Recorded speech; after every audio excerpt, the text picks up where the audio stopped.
Hello ladies and gentlemen, MarauderEX here, back with more Let's Play Kingdom Hearts RECoM Memories, and we're continuing on with the game. I have no idea what I'm doing this one.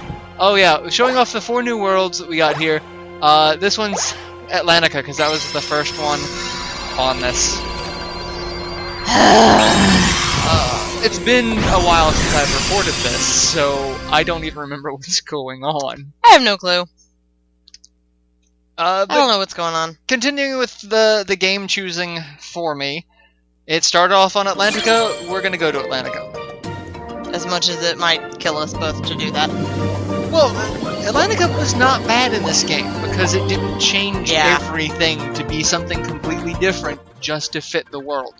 And here I show off very speed. I decided to say screw it. I'm going to speed through going through all of it. So this is all very sped up. Getting to the boss room, because it doesn't matter. It doesn't matter getting to the boss room. None of this matters. It's all the same gameplay. You don't.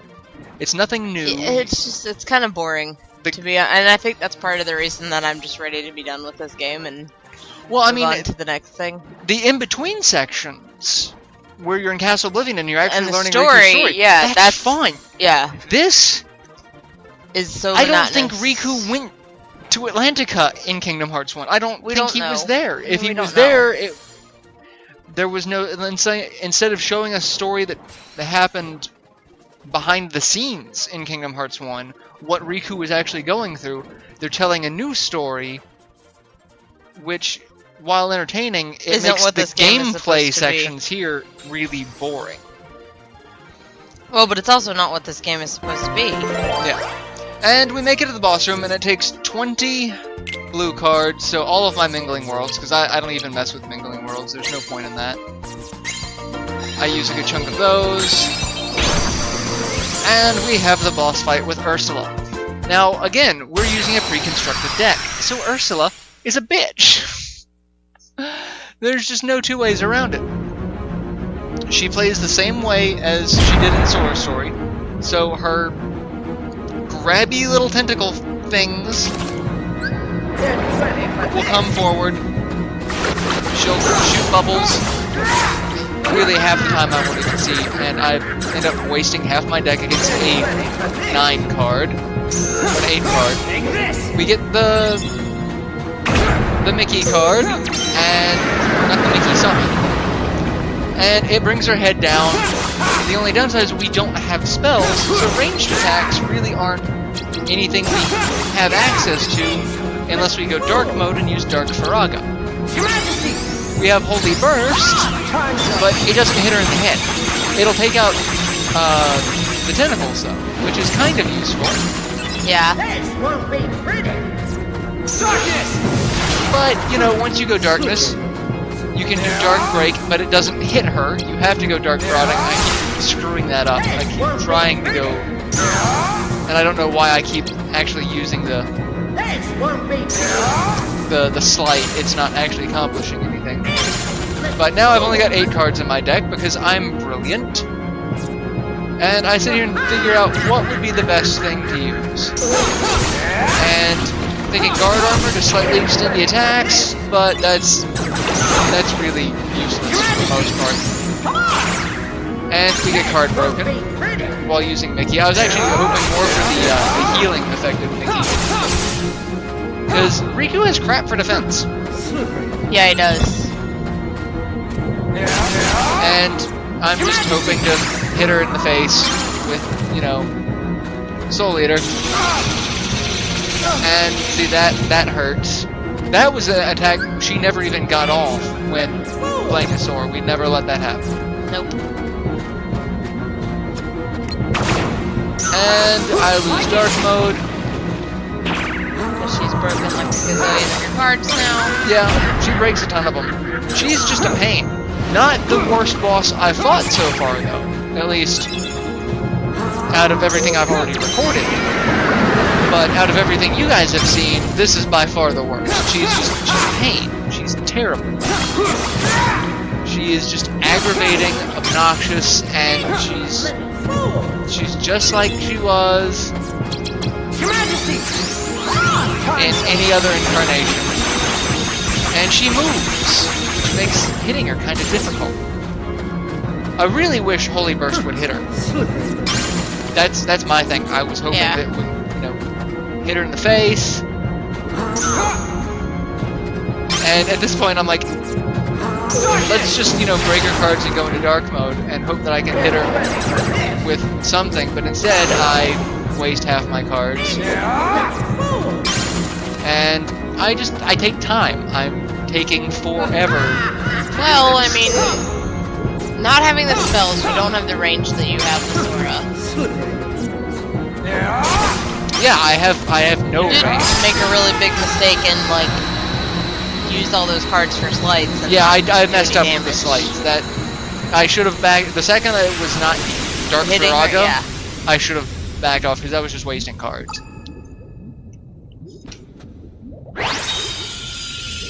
But she's still beatable. Yeah, even just a as pain long in as the you don't run ass. out of cards. Just takes a long time. And then we get her card, which we will never use because it reduces magic damage. And at this point, Riku is the exact opposite of Sora, and he will just destroy anything that's a magic user. What you should have done was look at the cards and figure out which one keeps them from breaking your cards. Genie Jafar will, but I have to have the card out. Half the time that I was losing cards, it was she had a 9 and I don't have a 9 in that deck. Yeah.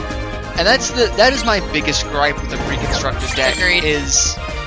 And we'll see that a lot more in the next episode, I can promise you that. I'm going to be raging in the next episode. You guys are going to have so much fun hearing that. And as you see, all of the grinding and all the leveling in Atlantica, all the stuff that I get... Levels! I've actually gotten to the point to where I'm not going through every room, I'm just going through every room that I open. Because I get enough experience to do that to justify just leaving. Yeah.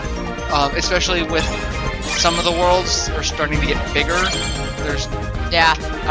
And they're not as linear as they were either. This one is. I noticed that it was kind of branchy. Yes. Now that's some of them get really weird in their layout, especially since it does not automatically put us in Conqueror's Respite. Some worlds, Conqueror's Respite is the exact opposite of like this one. Like this one, I think it's on the other fork there. And so I go back to just normal speed. We're going to Conqueror's Fight because we're gonna go. I've reached the maximum number of cards, which actually really cuts out a lot of the editing that I have to do for this because I only have to get as many cards as I use in Worlds because I'm not. Now, granted, we're starting to get to the point where some of the boss rooms are requiring like 30, 40, 50 of a specific type to get into. But we save it, and then we continue on, and we're going to go to Castle Oblivion, because there's always an in-between. Yep. But it even adds an extra section, like we get out, and usually there's this floor. Why is this here? Why is this a thing? This wasn't like this in Sora's. How can we help you, Vexen? It's not very often we see you topside. I came to lend you a hand. You obviously believe this Sora has much potential, but I remain unconvinced he is truly worth such coddling. I think an experiment would show if he really is of any value to us. Well, here we go again. It's just an excuse, so you can carry out your little experiments, that's all. I'm a scientist. Experiments are what I do. Yes. Whatever. You can do what you want. But you know, I think testing Sora is just a cover for testing your valet. Valet? He's the product of pure research. What he actually is a toy. You should just learn to be quiet. Anyway, since you came all this way, you're gonna need this. A humble gift to my elder. I hope you use it to put on a very good show for us.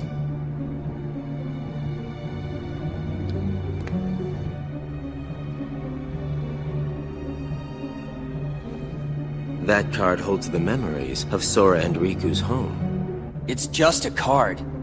What good is that? With a little help from Naminé, you'll have all the real Riku's memories. Maybe we can get her to make you forget you're nothing but a fake. In other words, we'll remake your heart so you can be exactly the same as the real Riku, okay? You want to remake my heart? The real Riku is a wimp who's afraid of the dark. What do I want with the heart of a loser? Any objections, Vexen? After all, you do want to test Sora, don't you? It must be done. How can you? Are you betraying me? I told you I would make good use of you, didn't I? No. Relax, kiddo. I don't think it's gonna hurt that much. I'll hurt you!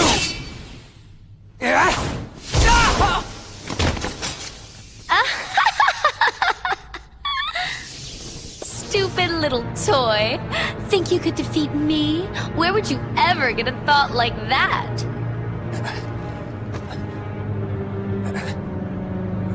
But look on the bright side. Along with everything else in your head, Naminé will erase the memory of me knocking you flat. Instead, she will implant the loveliest little memories you could ever hope for. It's no big deal that they're all lies. No. No! Alright, so that was a little creepy. Yeah. Little. God, I'm really glad we beat the crap out of her. Yeah, I'm happy she's dead. Now, what were you saying about how it wasn't like that in Sora's story? I don't remember there being just an empty floor before you get to the story part. I always thought when you left the world, it went directly to... Sometimes it does and sometimes it doesn't, but there's always an exit hall from one and then an entrance to the next one. It's never... It just feels like it's so stretched with Riku. Like they're trying to add more gameplay that's not really there. Like why they don't put us directly in Conquer for Spite. They're trying to make it stretch out just a little bit longer. I guess. And the next were Olympus Coliseum. I fail at the English. This place, fun. We get a Power Wild, which reverses the value of cards. Why you'd want to do that? I guess if you had all low cards in your deck. Yeah, that would work. You know, if you weren't using a pre-constructed deck. But if they give you shitty cards, yep. And so I at least have a way to get out of it. Yeah. And as per what will now be usual, I'm speeding ahead to get to the boss room because you guys don't want to see that. This is pointless. This is silly. Because I'd edit the fights out anyway. Riku does get some oddly shaped rooms. I guess it's just that I'm using different cards for him. Maybe, I don't know. Some of the landscape for the cards looks cool because there's like giant statues where you can break their legs and then stand on part of the statue to get up and around. That black mushroom was after you, wasn't he? He was. He was. I had one of the red nocturnes chase me across an entire room. And we're here at the boss door, and I don't know why I don't slow this down. I think... Oh, because I sat here forever. I'm not entirely sure what I was... I think I was looking up the specific strategy for what to do against Hades, because... It's so different with Riku. Yeah. So I sit here for a few minutes. Just sit here and enjoy the ambiance of me sitting here, standing in front of a door. There we go. I like staring at doors. Weirdo. The architecture of Olympus Coliseum, I just like staring at it. But yeah, I was looking up the boss strategy for Hades because I couldn't remember if Dark Faraga hurt him or not. And I didn't want to, you know, screw that up in the middle of the fight. Technically, it's not fire, so... Well, I mean, it's dark, so it doesn't hurt him, but it's still Faraga, but it does not hurt him. But this attack is just dick. Because it just keeps, it's one of those that just keeps going until you break it. And yeah, just gonna keep doing it. I mean, if you're gonna use a card, the one is probably the best one to use. Yeah. I suppose. But yeah, Dark Faraga totally works. Card Duel, also fun to use against him. Because I just spam cards and hope that I do it in the amount of time needed. This one's mine. So that's actually how I beat him, is I do it twice. And thankfully, the reload speed is so fast that it doesn't matter. That's how I do the bulk damage to him. Interesting to note. Yep. And just to make sure that it does work, Dark Faraga does hurt him. Just so you know, in case you were really wondering. So yeah, those are the two worlds that we've got in this one. We still have a little bit left. There's a little bit of talking. Yeah, after well, this, you got your cards and business. Yeah, I got to get to Conqueror's Respite and so forth. This would have been a slightly, shorter episode had I not just sat there and stared at the door. For some unknown reason. I mean, we know why you did it, but that doesn't really make it any better. It's funny, so I'm gonna leave it in. I could have edited it out, since we're doing post-commentary. It's not like I can't edit it out. Yeah. But I think it's funny, and I'm gonna leave it.